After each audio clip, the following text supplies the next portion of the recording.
ஓம் சாய்ராம்.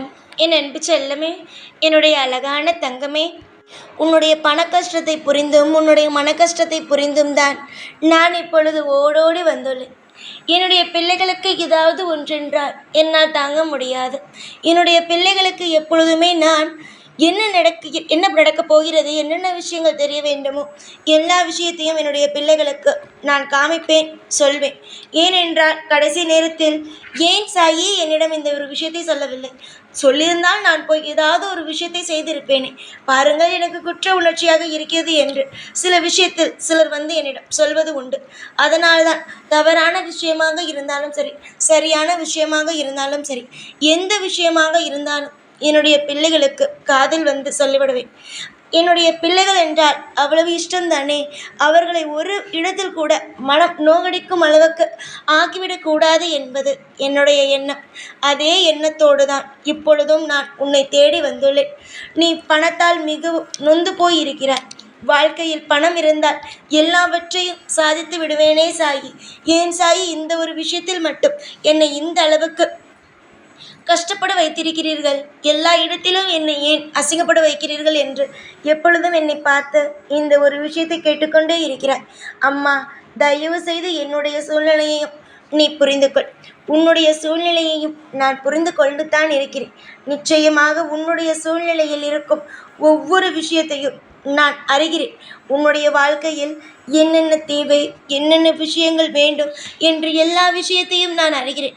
ஒரு விஷயத்தை கூட இது எனக்கு தெரியாதே, இது எனக்கு தெரிந்தாலும் நான் உனக்கு கொடுக்க மாட்டேனே என்றெல்லாம் நான் சொல்லவில்லை. எதுவாக இருந்தாலும் நான் உனக்காக செய்வதற்கு தயாராக இருக்கிறேன். அதே விஷயம்தான் இப்பொழுது நான் சந்தோஷமாகத்தான் வந்துள்ளேன். உன்னுடைய வீட்டுக்கு நான் இப்பொழுது பயங்கர சந்தோஷத்தில் தான் வந்துள்ளேன். என்னுடைய பிள்ளைகள் நல்லபடியாக இருக்க வேண்டும் என்ற சந்தோஷமான விஷயத்தை சொல்லவே நான் வந்துவிட்டேன். என்னுடைய பிள்ளைக்கு பணம் தான் மிக அளவில் வாட்டி வதைத்து கொண்டு இருந்தது.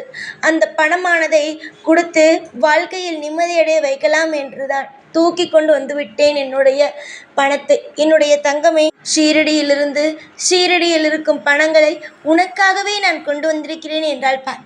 அந்த அளவுக்கு நீ உன்னுடைய மனதால் நீ அந்த அளவுக்கு கஷ்டப்படுகிறாய். காலம் உன்னை நிச்சயமாக அம்மா கைவிடாது. காலம் உனக்கு என்னென்ன தேவையோ அது ஒவ்வொன்றாக செய்து கொண்டு இருக்கிறது. இதற்கு நடுவே சில பாடங்களையும் உனக்கு சொல்லிக் கொடுக்கிறது. எவ்வளவுதான் பெரிய வசதியாக இருந்தாலும், எல்லா விஷயமும் நிறைந்திருந்தாலும் ஒவ்வொரு மனிதனுக்கும் ஏதோ ஒரு குறை இருக்கும். அந்த குறைகளை மட்டும் எப்பொழுதும் யாரிடமிருந்தும் எடுக்க முடியாது. அதாவது சொல்லப்போனால், ஒரு நபருக்கு ஒரு விஷயம் இல்லை என்றால் அது சரியாக்கி விட்டால் அடுத்த விஷயம் வேண்டும் என்று தோன்றும். அதே போலதான் மாற்றி மாற்றி மாற்றி ஏதோ ஒரு விஷயங்கள் ஒரு நபருக்கு தேவைப்பட்டு கொண்டே தான் இருக்கும். இப்பொழுது உனக்கு பண தேவை. நான் உனக்கு தேவைப்படும் அனைத்து பணங்களையுமே கொடுத்தாலும் சரிதான். நீ நினைப்பது ஒன்றே ஒன்றுதான். என்ன தெரியுமா? எனக்கு இன்னும் பத்தவில்லை என்பது. ஆனால் என்னால் ஒரு விஷயத்தை மட்டும் உனக்கு ஆணித்தரமாக சொல்ல முடியும். வருமானம் எவனுக்கு ஒருவனுக்கு நிலையானதாகவும், அது மட்டுமல்லாமல் அவனுக்கு தேவையானதாகவும், தேவைப்படும் அளவுக்கு வருமானம் வருகிறதோ அவன் நிச்சயமாகவே பணக்காரன்தான். அவன் நிச்சயமாகவே அவனுக்கு எல்லா விஷயத்தையும் அடையக்கூடிய ஒரு தகுதியும் வந்துவிடும், தைரியமும் வந்துவிடும். யார் அவனை எதிர்த்தாலும் கண்டிப்பாக நீ என்ன சொல்வது, நானே எல்லாவற்றையும் பார்த்துப்பேன் என்று ஒரு தைரியமான பேச்சும் ஒரு நல்ல விஷயமும் வந்துவிடும். நிறைய பேர் பணம் வந்த பிறகு ஒரு விஷயத்தை சொல்வார்கள். என்ன தெரியுமா? சொல் பார்க்கலாம். என்னவென்று நானே சொல்கிறேன். இவளுக்கு பணம் வந்தவுடன் திமிரும் சேர்ந்து வந்துவிட்டது. யாரையும் மதிக்க தெரியவில்லை. எல்லோரிடமும் திமிராகவும் கோபமாகவும் பேசுகிறாள் என்று. அந்த திமிரும் கோபமும் எதற்கு வருகிறது?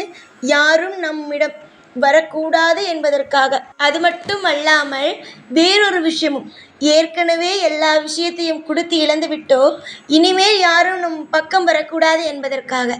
தங்கமே, யாராவது உன்னை பார்த்து பணம் வந்த பிறகு நீ இவருடைய குணமே மாறிவிட்டது என்றால் நீ ஒரே ஒரு விஷயத்தை மட்டும் சொல், மாறியதற்கும் நீங்கள்தான் காரணம் என்று. எல்லோருக்கும் திரும்ப திரும்ப கொடுத்து கொண்டு அவர்கள் பேசும் ஒவ்வொரு அவர்கள் வாழ்க்கையில் நடக்கும் ஒவ்வொரு விஷயத்திற்காகவும் நீ இறங்கி இறங்கி நிறைய செலவுகள் செய்து விட்டாய். ஆனால் நான் திரும்ப தரும் பணத்தை வைத்து உன்னுடைய குடும்பத்தையும் உனக்காகவும் மட்டுமே செலவு செய்ய வேண்டுமே தவிர மற்றவர்களுக்காக செலவு செய்யக்கூடாது. அப்படியே மற்றவர்களுக்காக நீ செலவு செய்ய வேண்டும் என்று தோன்றினால் தாய் தகப்பன் இல்லாமல் நின்று கொண்டு இருக்கும் பிள்ளைகளுக்கு கொடு, உணவு வாங்கி கொடு, உடை வாங்கி கொடு, படிப்பதற்கு உதவி செய். முக்கியமாக யார் படிப்பதற்காக காசு கேட்கிறார்களோ, உதவி கேட்கிறார்களோ செய்யலாம். ஏனென்றால் அந்த படிப்பை வைத்து அவர்களால் முன்னேற முடியும். ஒருவேளை சாப்பாடு கேட்கிறார்களா, சாப்பாடு வாங்கி கொடு. அந்த சாப்பாடு அவர்கள் ஒரு நாள் முழுக்க அவர்களுக்கு உயிரை காக்கும் ஒரு உணவாக இருக்கும். அதை விட்டுவிட்டு உறவுகளுக்கு செய்யலாம் என்று ஒரு பொழுதும் நினைக்காதே. ஏனென்றால் அந்த உறவுகள் எப்பொழுதுமே உனக்கு துணையாக நிற்கப் போவது கிடையாது. நீ வளர்ந்தாலும் உன்னை பார்த்து பேசுவார்கள். என்ன பேசுவார்கள்? நல்ல விதமாகவா? இல்லை, இவள் இப்படிதான் சம்பாதித்தாள், அப்படிதான் சம்பாதித்தாள் என்று தவறாக பேசுவார்கள். எப்படி இவளுக்கு இப்படி ஒரு பணம் வந்தது?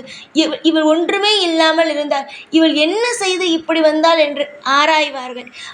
அவர்களை வீட்டுக்குள் விட்டால் உன்னுடைய வீட்டில் என்ன இருக்கிறது என்று ஆராய்வார்கள்.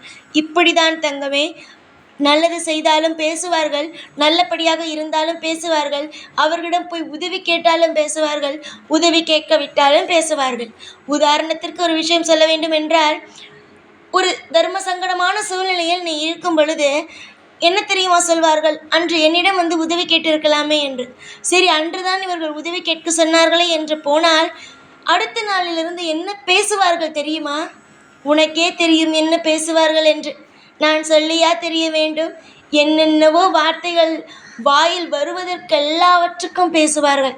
சம்பந்தம் இல்லாமல் ஏதோ நான் சொன்னேன், ஏதோ நான் பேச்சுக்காக சொன்னேன், ஆனால் இப்படி என்ன இவள் என்னிடம் வந்து கேட்பாள் என்று நான் நினைக்கவே இல்லையே என்று பேசுவார்கள். தாழ்ந்தாலும் பேசுவார்கள், நிமிர்ந்து நின்றாலும் பேசுவார்கள். நிமிர்ந்து நின்றால் நீயாக நின்றாலும் தவறு, அவர்களிடம் போய் உதவி கேட்டாலும் தவறு. ஆனால் தெய்வம் எப்பொழுதும் யாரையும் எப்பொழுதும் எந்த ஒரு விஷயத்திலும் தவறு செல்வது கிடையாது. தெய்வம் எல்லோருக்கும் உதவிகளை செய்து கொண்டுதான் இருக்கிறது. அதை புரிந்து கொள்ளுங்கள்.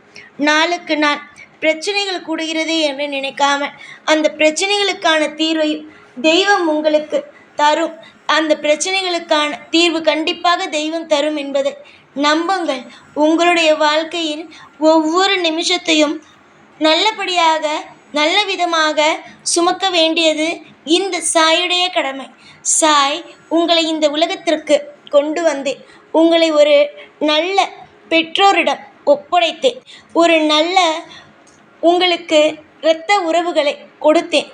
ஆனால் அவர் எல்லோரையும் நீ வளர வளர யார் யார் என்பதை புரிந்து கொண்டார். இப்பொழுது தனியாளாக நின்று ஜெயிக்கலாம், உன்னால் முடியும் என்ற ஒரு நம்பிக்கையை கொடுத்தேன்.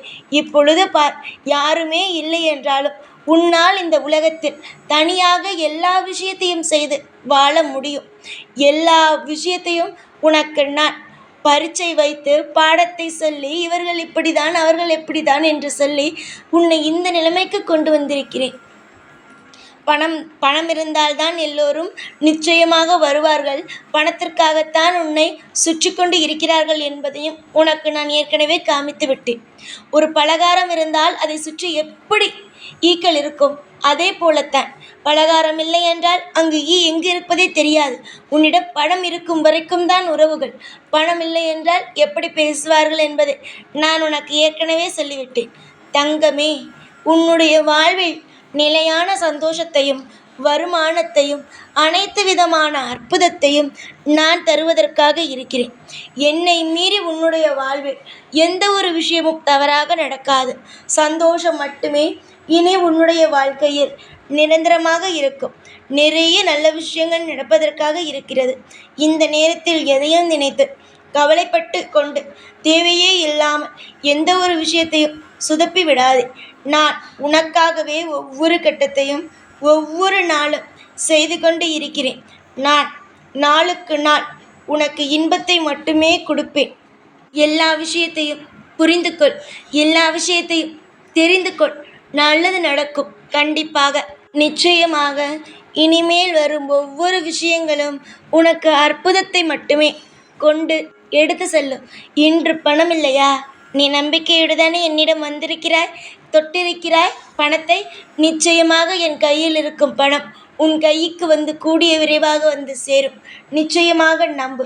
நீ நம்ப நம்ப உன்னுடைய வாழ்க்கையில் இன்பங்கள் தான் இருக்கும். இன்பங்களோடு எப்பொழுதும் தீர்க்க ஆயுசுடன் சந்தோஷமாக குடும்பத்தில் ஒற்றுமையோடு வாழ்ந்து வா. கண்டிப்பாக நீயே உன்னுடைய வாழ்க்கையை பார்த்து மிரளும் அளவுக்கு சந்தோஷமும் கொண்டாட்டமும் இனி வரும்.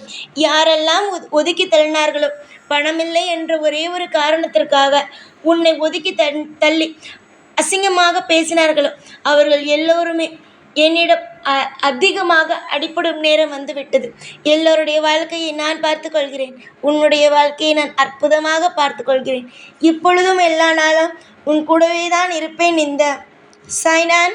ஓம் சாய்ராம்.